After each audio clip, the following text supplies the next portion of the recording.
Nang naghapon ay naging abala umano ang magkapatid sa negosyo. Apparently, their plant is near here at dinig ko'y malaki iyon. Probably that is where their riches come from, ha? Sa negosyo nilang semento na alam kong nangunguna sa buong bansa ngayon. There is nothing more awkward than dinner. Sa hapag, si Senyora Donna, Samuel, Joaquin, at ako lang ang naroon. Tahimik ang magkapatid samantalang hindi rin ako nagsikap na bumuo ng usapan. Iha, anong ginawa mo buong araw? I hope you'll enjoy your everyday here.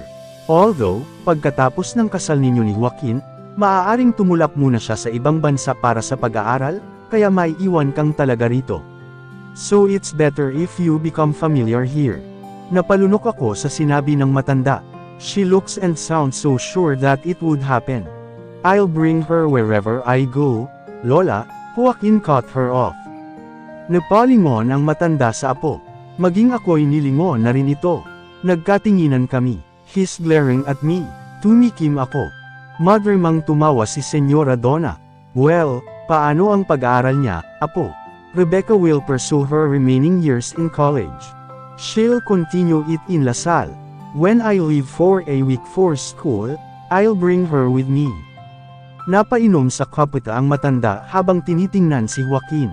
Bakas ang kanyang tuwa sa mukha, itinatago lamang ng seryosong reaksyon. Meanwhile, Joaquin is looking at me intently. I don't need to look at him to see. His burning glare is evident. So there will be disruption of her classes, Joaquin. Anong masasabi mo, iha? Kung isang linggo lang naman po siya mawawala, ayos lang sa akin na maiwan na lang ako para na rin hindi maistorbo ang pag-aaral. Your professor will understand. I can find ways to talk to the people around, mariing sinabi ni Joaquin kaya ako napatingin sa kanya. Ang lalaking ito talaga, look at him. Why do you think he wants me to be with him? What's his problem? Bakit isang linggo lang ay di pa siya makapayag na maghiwalay kami? Alam kong hindi naman ako yung makakaranas noon pero kung ilalagay na ako nga, kukwestiyonin ko talaga kung bakit niya ipagbabawal iyon. It's just a week. Surely, we both can afford to be away from each other for 7 days. Isang halakhak ang narinig ko galing kay Samuel. He looked at his brother with an amused grin. He probably thinks that his brother is ridiculous for thinking that way. Siyempre, kahit sino, kahit pa maraming pera at kayang bayaran ng walang kahirap-hirap ang pamasahe abroad at pabalik, you wouldn't give so much effort in doing that when you can see each other after 7 days. Kung isang taon, matatanggap ko. Pero isang linggo, come on. Hindi na sumagot si Joaquin. Bumaba ang tingin niya sa kanyang pagkain, along with that intense look. Nagkatinginan kami ni Senyora. Oh, my dear grandson. You think college boys would interest your wife? Hayes, what? I understand. Well, Rebecca is a very good-looking girl. And she's much younger than you. She's yet to explore her limits as a woman. Kumunat ang noo ni Senyora at napalingon muli sa akin. Nagka-boyfriend ka na ba, iha? Why is this topic suddenly going here? Don't tell me it's true. Takot siyang maagaw ako ng college boys. Aba, syempre, mas gugustuhin ko siguro yung college boy na walang pera pero loyal naman kaysa itong maraming resources, guwapo, pero babero. I figured, through books and movies, that in choosing a potential life partner, the most important thing you should consider is loyalty and faithfulness. Bakit? Kung walang pera, kaya ninyong magsikap dalawa. Kung pangit, maganda naman ako. Pero kung babero, hinding-hindi ka mapapanatag buong buhay mo. And I guess it is safe to say that everyone's goal in this life is not success, not financial stability or freedom, and definitely not material things. It is, in a very simple form, peace of mind. Wala kang magiging hiling araw-araw kundi ang panatag na loob at payapang pag-iisip. And having all the material things in the world without the peace of mind is the saddest story that life will ever tell. So no thanks. Hindi pa po. Not ever. Umiling ako para kumpirmahin ang naunang sagot. Joaquin's eyes are burning my skin. His thick brows are almost in one line. Hindi ko rin siya matingnan ng maayos dahil nagiging uneasy na ako sa titig niyang ganito. Manliligaw, iha. I won't believe you never had one, too. Goodness. You look better than the models on TV. Makinis ka pa, kung sa bagay, manang-mana kay Matilda. Meron naman pong manliligaw. Napasulyap ako kay Joaquin. His look remained stationary. Para akong ini-interrogate sa harap niya at kapag nagkamali ako sa pagsagot ay malalagot ako. Umawang ang labi ko at mabilis na nag-isip kung ilan ba iyon. Marami, Senyora concluded, and I bet from good families, too. Pinaglaruan ko ang aking baso. Naalala ko ang mga nangyari noon, but then this is not the right time to reminisce. Is that what you're afraid of, iho? Balik ni Senyora kay Joaquin. Humalaklak muli si Samuel. Galit talaga tayo sa kapwa nating, hindi nito tinuloy. Nangiti ako dahil alam agad ni Samuel kung anong meron. He's a playboy and a cheater kaya galit din siya sa mga playboy at sa mga cheater. The main reason why he's planning to always bring me with him when he goes abroad is not because he wants to be with me all the time, but because he's scared I might cheat. I'm not the type who will cheat once I'm married. Napainom sa kapite si Senyora Donna habang tinatitigan ako. Yumigting naman ang panga ni Joaquin. Ano pang problema niya? Does he want Rebecca to really dominate the whole relationship? Kawawa naman si Rebecca kung ganoon. That was always the case every day. Nagdaan ang mga araw at ganoon pa rin ang eksena. Minsan, sila ni Samuel ang may dalang babae, but I don't seem to see Samuel touching the girl he's with. Kaya pinagpapalagay kung kaibigan niya lang ang kasama niya. Sa umaga, naghahanap ako ng payapang pwesto. Usually, the beach is fine with me. Nagkaroon na rin ako ng beach towel para maupuan sa ilalim nung kuweba tuwing nagbabasa ako o nagdodrawing. Madalas wala ang magkapatid sa umaga at tanghalian. Nasa planta ata sa mga ganoong oras. Kapag hapon naman, madalas akong mag-siesta. Yes. Itinuon ko dyan ang pagtulog dahil umuwi ang magkapatid, and oftentimes they are with girls. Then, the night is easy. We sit in the dining area, eat together while Senyora will ask them about work. Samuel told me you have other plans, Joaquin, si Senyora pagkatapos ng mahabang katahimikan sa hapag.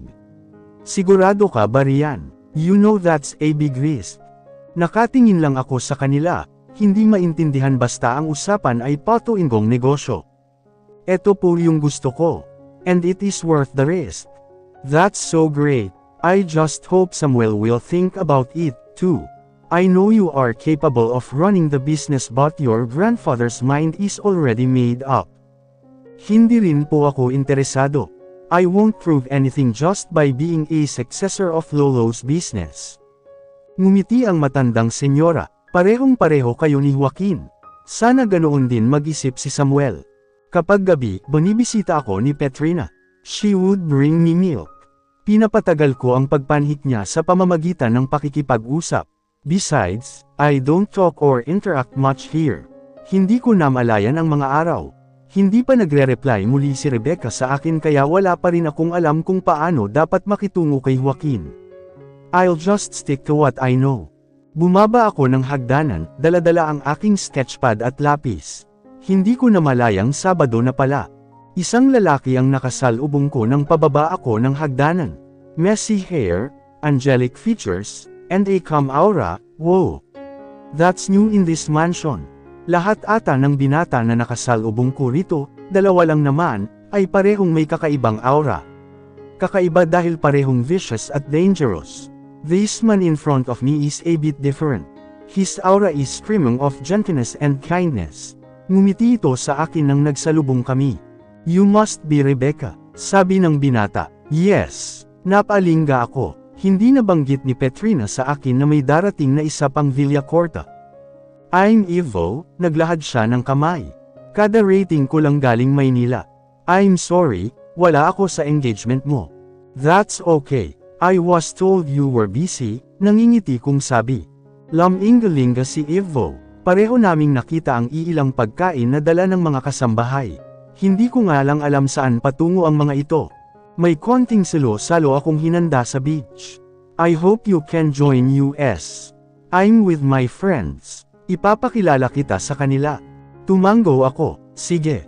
Thank you. Well, I am not very much interested in parties. Siguro ay sa pagkakabagot ko'y medyo uhaw na rin ako sa panibagong pangyayari sa araw na ito. And a party with some people is a bit new, so might as well grab that opportunity, ha? Bumaba ako sa stone path kasama si Evo. Nang nakita ko ang mga tao sa kubo ay parang gusto ko nang bumalik sa kwarto. There were other 3 boys and probably more girls. Tumangala sila nang namataan kami at nakita ko ang pagkakapawi ng ngiti ng ibang babae. Nakababa ka rin, Rebecca, Samuel laughed at me. Stop staying inside your room. You'll get bored. Ipakilala mo ang fiancé mo, Samuel, pagkakamali ni Evo. Mas lalong natawa si Samuel at agad akong ipinakilala sa kanyang mga kaibigan. This is Rebecca. Rebecca, binanggit niya ang mga pangalan ng mga naroon ngunit hindi rin natapos. She's my fiancé, Evo. Hindi kay Samuel, malamig na sinabi ni Joaquin. Oh, I'm sorry, hindi ko alam. Deklara ni Evo sabay tingin sa akin. Ngumiti ako. He looked so worried because of his mistake. Ayos lang. Kilala na siya ng mga kaibigan natin. They were all there on our engagement day. Oh, si Evo muli na mukhang nakakaramdam na ng tensyon. Shall we enjoy everything instead? Isang babaeng nasa tabi ni Joaquin ang nagsalita. The rest agreed kaya nawala rin iyon. Tinapik ako ni Evo at muling nag-sorry. I assured him na walang problema roon. May mga pagkain doon. Ang mga kaibigan nila ay nakabikini at mukhang handang maligo sa dagat. I suddenly regret coming here. Hindi ako makasabay sa kwento nila at sa tawanan. Mas pinili ko pang abalahin ang sarili sa pagkain para hindi na ako tanungin ng kung ano. Some of their boyfriends would look at me for a while, lalo na pag may joke. Maybe to see if I would laugh at their jokes. I would smile every time, though. Pero hindi na rin sila nagtatangka pang higaitan pa ang interaction sa eye contact. And of course, the girls are not very friendly. Hindi rin naman siguro pakikipagkaibigan ang pinunta nila rito kaya naintindihan ko iyon.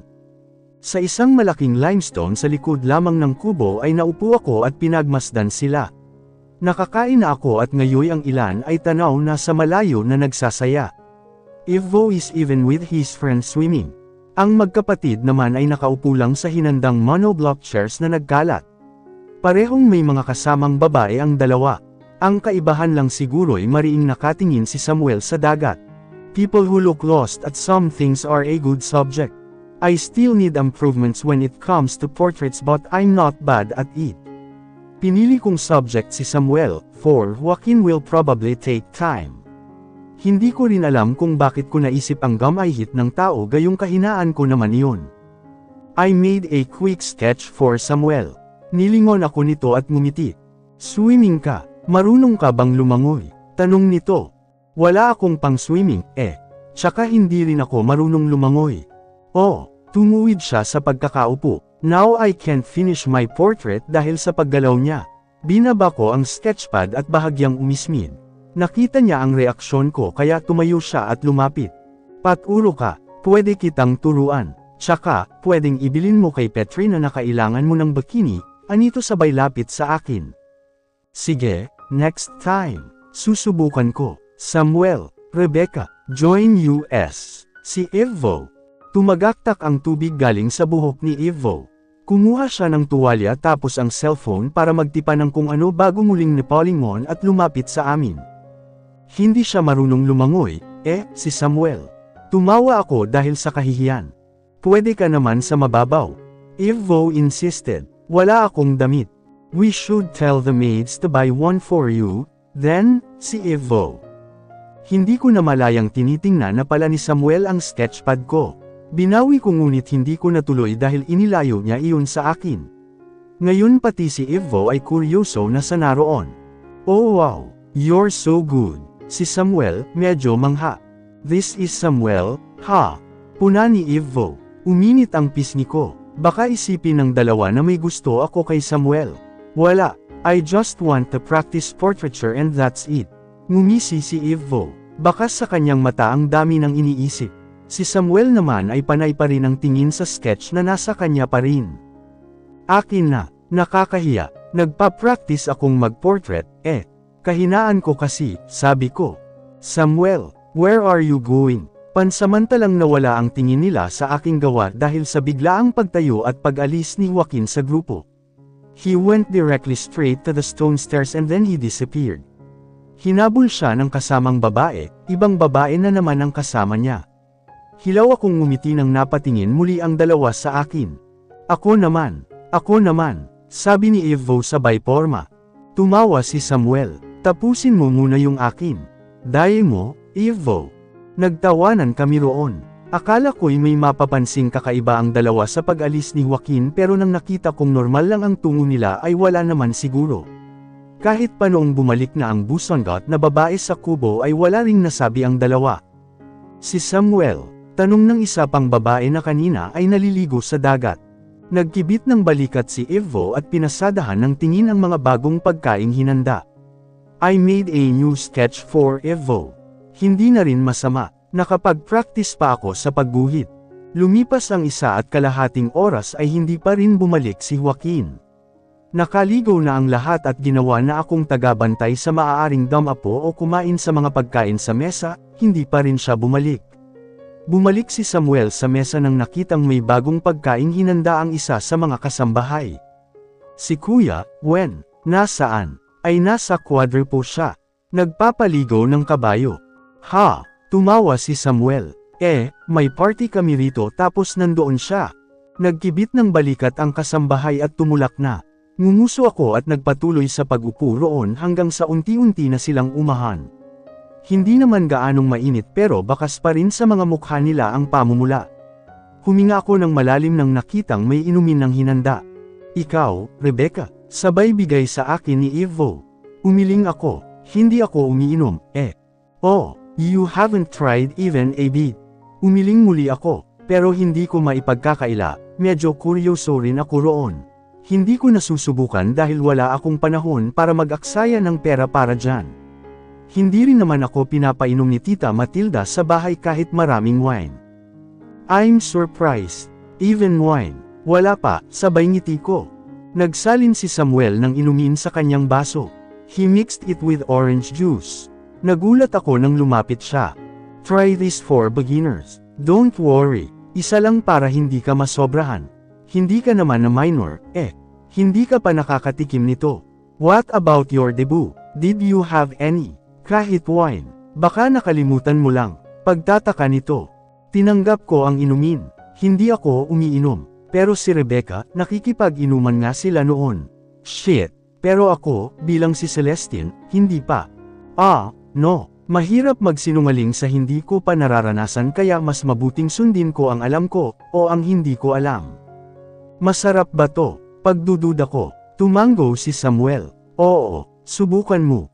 It's true, alright. Pero sa huli, pagkalunok ko ng lahat, may mainit na sensasyon sa aking lalamunan hanggang sa aking tiyan. It is slowly taking over my senses, my arms, my hand, and my head. But overall, I am still okay.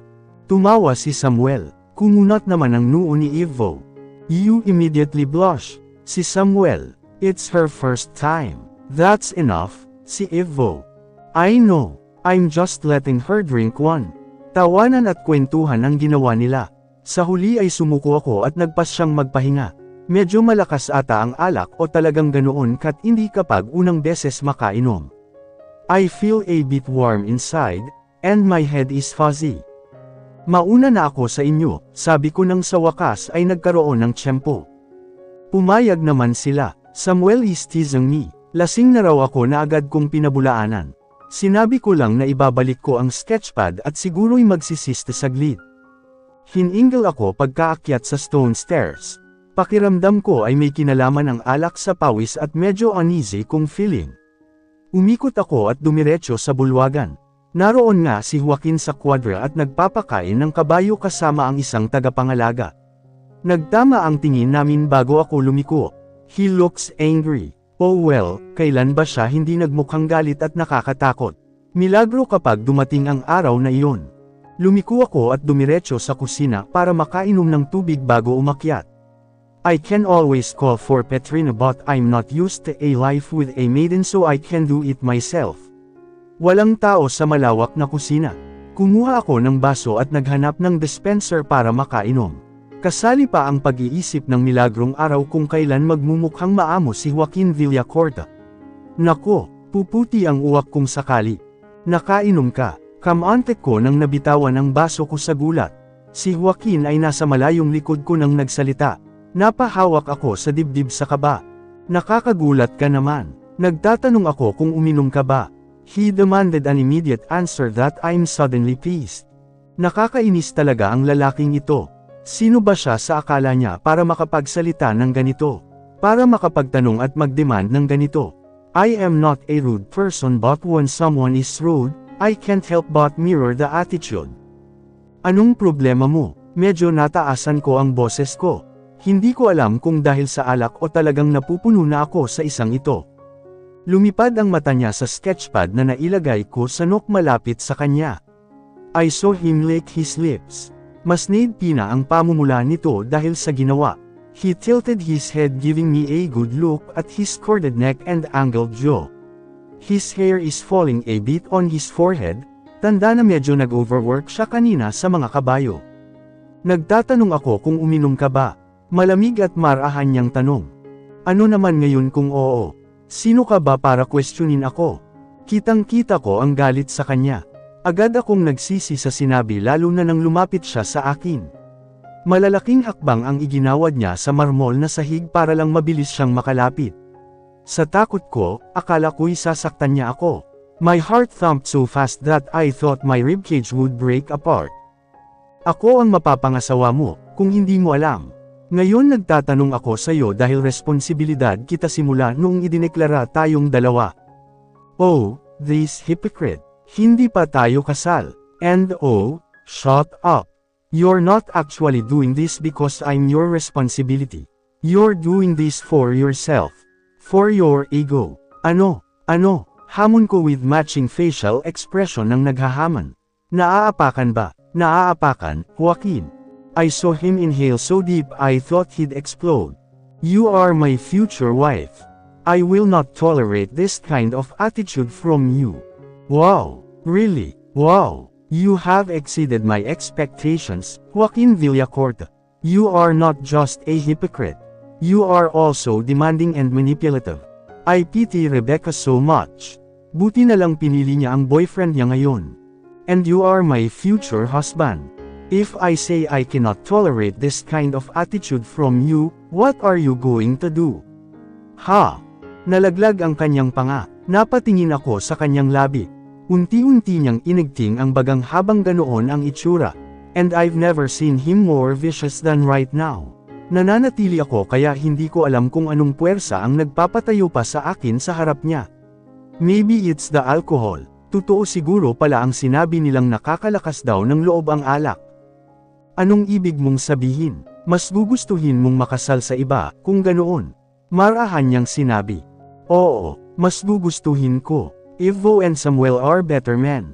Samuel is better than you. I like him better. I'd rather have him as my husband than you. A punch right through the granite knock made me tremble. Kumalabog ang buong kusina at napapikit ako sa takot. Nang damilat ako'y nakalayo na siya. Mabilis ang lakad niya palayo sa kusina kaya nilubos-lubos ko na ang lahat. Hindi ako nagrereklamo sa mga babae mo kaya wala kang karapatang magreklamo sa mga ginagawa ko. Kung sinabi kong tumigil ka sa pambababae, gagawin mo. Huwag kang magmalinis, ipokrito ka rin, Kapag ako hindi pwede, ikaw pwede. Wala akong pake sa'yo kaya wala ka rin dapat na pake sa akin. I screamed at the top of my lungs kahit pa nakaalis na siya ng kusina to God knows where. Hininggal ako pagkatapos magsalita, pumikit ng mariin at sinapo agad ang aking noo.